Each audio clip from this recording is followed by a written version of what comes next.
ako'y nagagayo ang kanang trabaho na ako sa Department of Education. Usahay nga question na nako ang existence aning kalibutan na ni nga makaingon na yung usahay nga ano wala na lang po nidagan o third term na ako nga mayor sa syudad sa Davao. Pero anang kagabi alas 10 namin nahuman o meeting. Pagkahuman kaganinang kadlaw alas 2:45 AM ang ako ang alarm kay para mula kami sa balay 3:13 AM para makaabot mi sa first flight padulong sa Cagayan de Oro. Pagkahuman paglanding na mo dito sa Cagayan de Oro, diretso mi og Butuan. Nagyatuan na mo ang katong mga eskwelahan nga nag-pilot o matatag curriculum sa ilahang grades 1, grade 4 o grade 7. Doon na po'y activity ang Vice Mayor's League dito sa Butuan City. Katupok ko pasalamat sa mga Vice Mayor sa ilahang pag-awag kanila. Ngayon ko, kung doon na sila tingog sa ilahang local school board, pwede ba kasuportahan nila ang school-based feeding program sa Department of Education. Pagkahuman, nilupad ni o isa ka oras o 1 hour and 5 minutes ikan Butuan padulong din sa Tudela. Wala pang ibalong kung mahulog na ba ng chopper o dili pa. Una ka, Ginoo, muna ba niya ang katapos ang adlaw sa kuan kinabuhi. Kaya usahay mo uyog ang chopper, usahay mo wala ang yahan uyog, makaanak ka, kung uyog ba ni mo, mauna ba ni ang ending. Aning adlaw ni.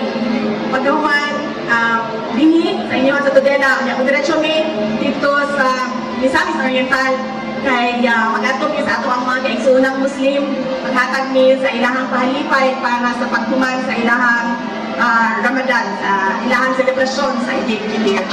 Munang, pag makanungog ko mga inana na kanta ma'am, kunya makanungog ko usahay o kanang nahimuhumog sa ako o kanang padayon lang, kunya makita na ko ang mga learners, ang mga estudyante, ang mga bata, kita na ko nga luoy kaayo, kinahanglan gyud kaayo o dakong pagpangko reforms sa Department of Education. Wala mga anak kong siguro insakto pa, tama pa ang ako ang pagtindog dinhi sa tubangan ninyo as Department of Education Secretary. So salamat sa inyong paghatag o kusog ka na po karong adlaw.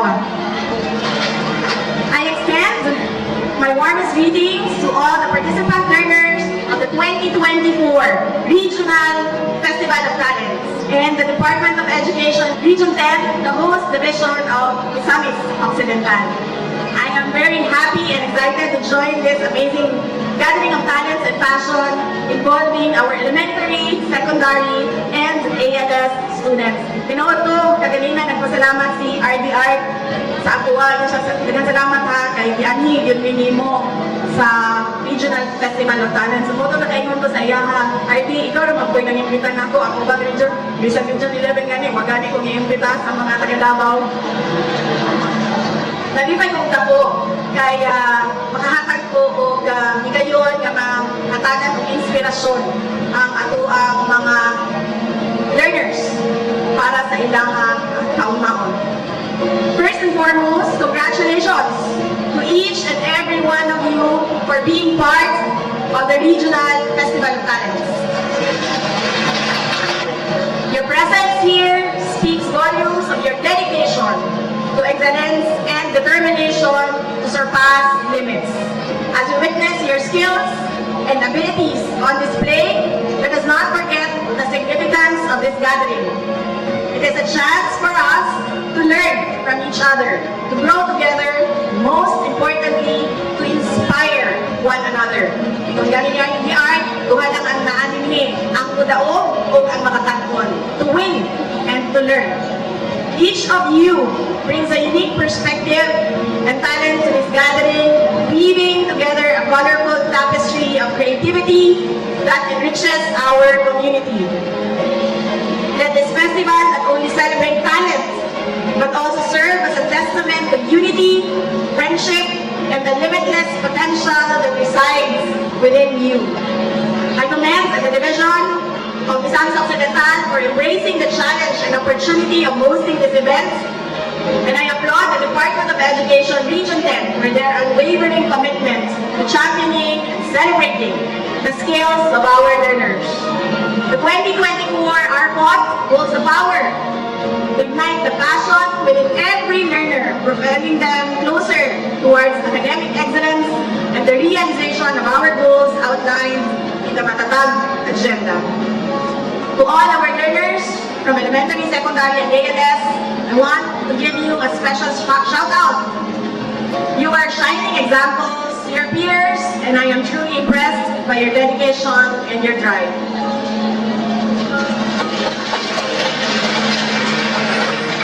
As representatives of your respective divisions, you are already champions in your own right. Congratulations sa ato ang mga mentors and ato ang mga coaches.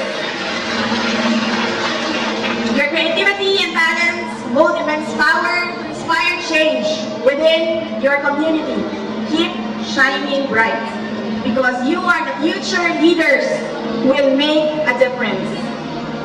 Dahil doon ang tanin niyo permi ang atong kultura para mas maningkamot kung mag-amunga ang tanan paadto sa usa ka mas hapsay, mas inadlawon o kusog nga nasod. The Office of the Vice President and the Department of Education are proud of the exceptional talents of our Filipino youth. Within the framework of the Matatag Agenda, our mission is clear: to cultivate and nurture the diverse and numerous intelligences residing within each and every learner.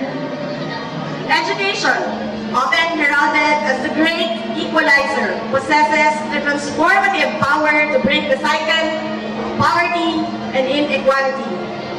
Nabaw, pag ang mga kabataan na ang ako ang kaistorya, inapasimple na ako og sapot sa ilaha tungod sa kaimportante sa ilahang kinabuhi ang edukasyon.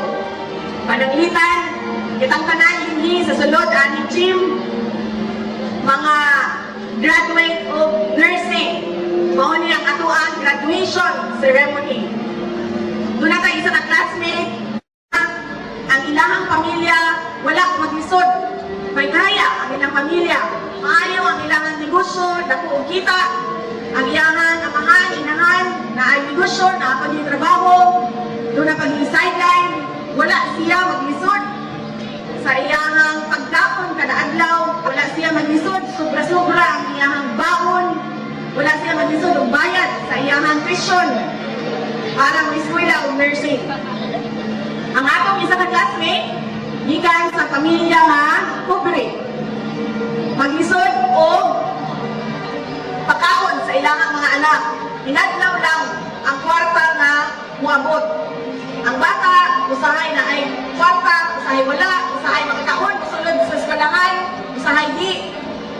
Ang iyahang tuition, inutang din na para lang mabayaran ang iyahang tuition. Pero kining adlawan ni ngano greatest equalizer man ang edukasyon.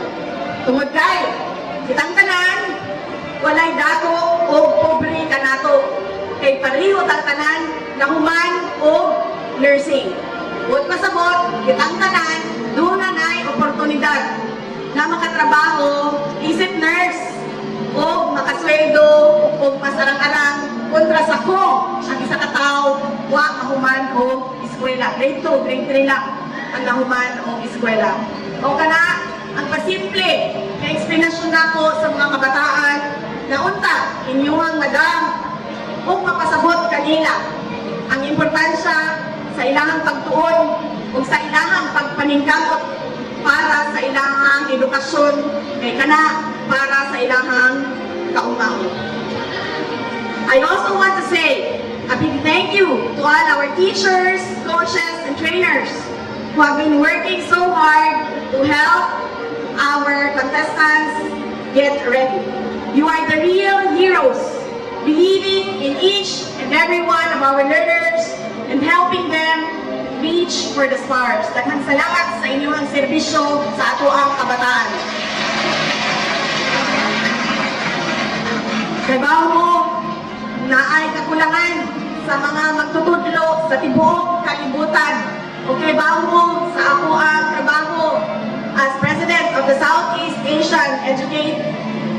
Southeast Asian Education Ministers Organization o si MEO.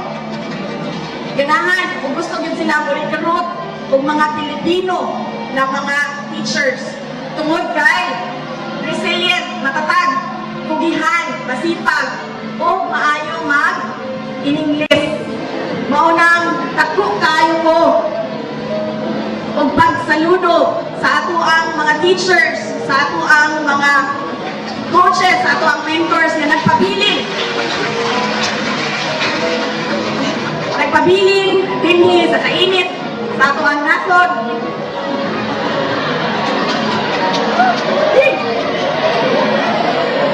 Ako kayo pagsaludo sa inyong pagtaw. Kaya pwede man ta mo manlakaw, pwede man mo ato bisan asa nga nasod, ako kayo o sweldo, pero kamo ipili ninyo, kamo serbisyo dinhi sa ato ang nasod.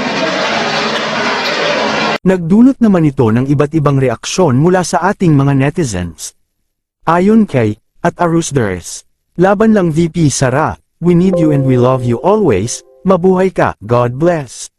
Saad naman ni @Jumalu Fernandez, go lang VP Sara, we have your back.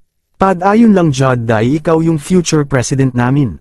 Komento naman ni @Rosalia Rojas, VP Sara needs our support, election is over.